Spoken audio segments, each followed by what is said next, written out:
Alright, 3/4 of the students in Mrs. Gleason's class have brown hair, and 6/7 of her students are right-handed.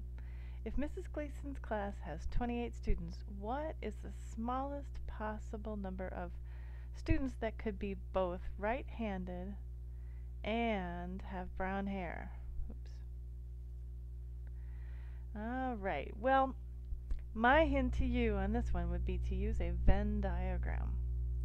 And if you're asking what's a Venn diagram, let me show you.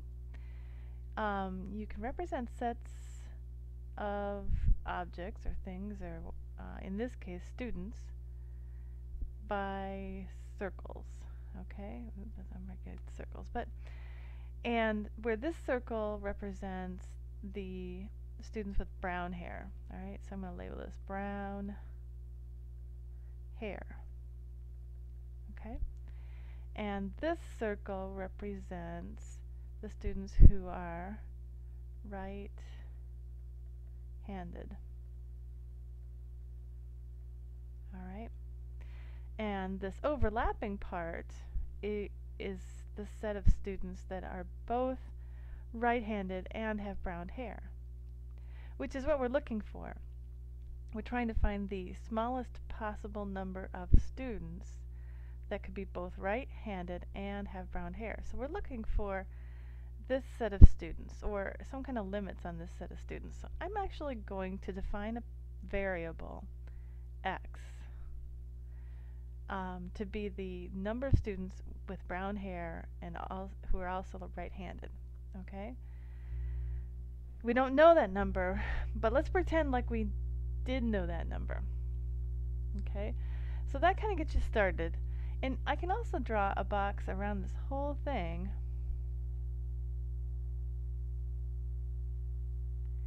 because some of her students actually may not have brown hair or be right-handed. Okay, we might have some left-handed redheads. Okay, and they would be out here. Okay, and I'm actually just going to call that y. We don't know what that is, but so x is the number of students who are both right-handed and have brown hair, and y is the number of students who are neither brown-haired or right-handed. Okay. So let's take a look at what else we're given. All right, it says that 3/4 of the students have brown hair, and we're given that there's 28 students, so we can easily figure that out. So 3/4 times 28. Okay, I can divide 28 by 4 and get 7. So that means that 21 students have to have brown hair. Okay, that's 3/4 of 28. Okay, so I know that all the students within this whole circle have to be 21. Okay, so but that includes the ones that are also right-handed. So we can actually figure out if we knew the number of students that were both brown-haired and right-handed, we could figure out the number of kids who have brown hair only. Okay, which is this portion. The whole circle contains the kids who have brown hair. But if a student has brown hair and is right-handed, they'll end up in this intersection.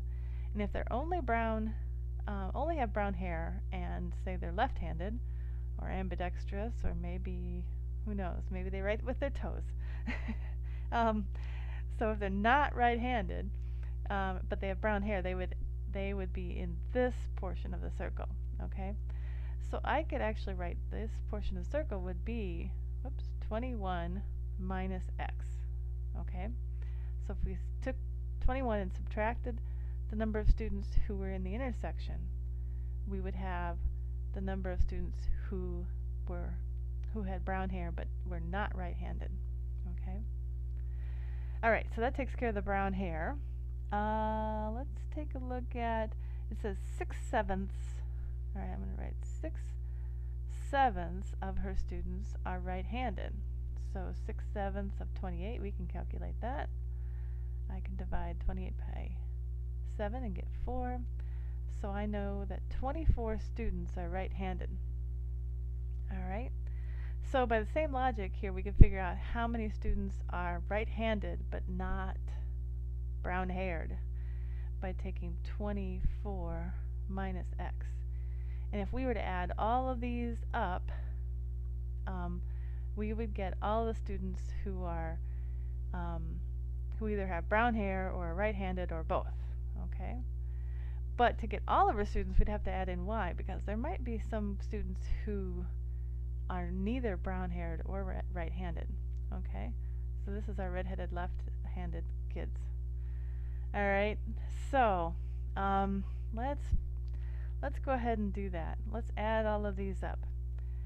So I know that 21 minus x, alright, that's this portion, plus x, plus 24 minus x, plus y has to sum up to 28, which is the number of students. Okay?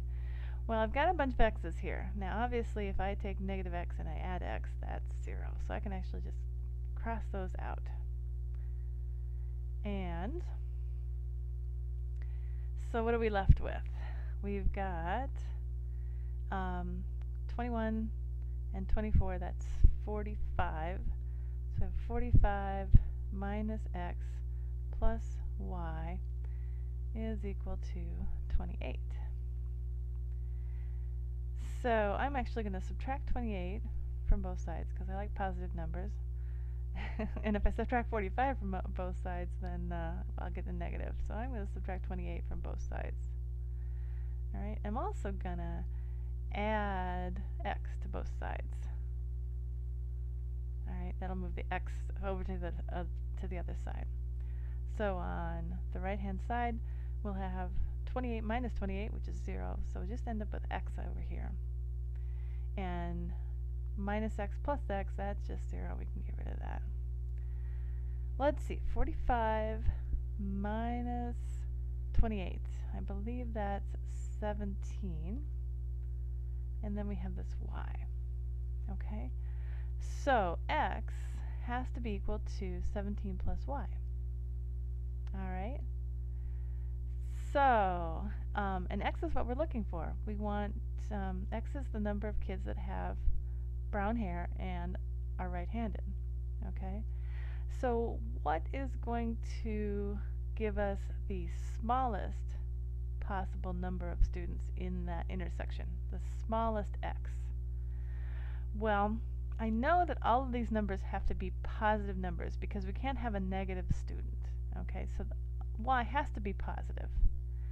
Alright, so the smallest that it can be, well, it has to be positive. It has to be a whole number, right? So the smallest it could be is 0, right? So if y was 0, then x would just be 17. Okay? X equals 17. And that is actually the answer. That's the smallest possible number of students that could have brown hair and be right-handed. Okay? It's actually interesting to look at how this works because it's interesting that, you know, the number of kids in this intersection increases as the number of kids out here in the non-brown haired, non-right-handed group increases. Okay, so let's just take a look at what those possible sets of kids would look like. Alright, we have the answer, but it's good to check yourself. Does that number really make sense? Okay, so if the number we have out here is 0, so we don't have any non-brown haired, non-right-handed students, then we would have 17 in this intersection, and 21 minus 17 is 4, so we would have 4 kids that were just brown haired but not right-handed, and we would have 24 minus 17, which is 7 kids that are right-handed but not brown-haired. Okay, so that is one possible one possible configuration of the class. Okay. So what else? What other configurations are there? So let's look at another possibility. Let's say that there's one kid that's not brown-haired and not right-handed. Well, what our equation says is that the number of kids that are in the intersection here that are both brown-haired and right-handed would then have to be 18. Okay? And 21 minus 18 is 3, and 24 minus 18 is 6. Alright? So we've increased the intersection by 1, we've decreased, and we've increased the number outside the two groups by 1, and then we've decreased the amount of these other kids by 1. Alright? So we still have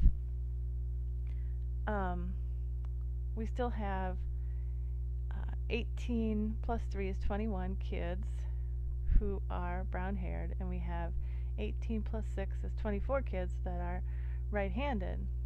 Okay? So so that works out.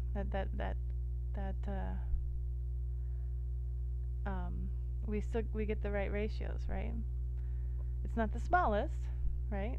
Because obviously this is the smallest and this is our answer. This is what the set looks like for the smallest possible number of kids that are brown-haired and right-handed. But this is just to do sort of a sanity check. So if we happen to have two kids that are outside the brown-haired and right-handed groups, then this would have to be 19, right? By our equation that x is equal to 17 plus y, and then this would be 2, and this would be 5, right? And again, we have 21 kids that are brown-haired, and we have 24 kids that are right-handed. So it checks out. And we could keep going, and we could actually find out what the maximum number of kids in that intersection would be, right? Because if this were 3, then this would be 20, and this would be 1, and this would be 4, right? And if we kept going, the maximum number of kids that we could have in that intersection would be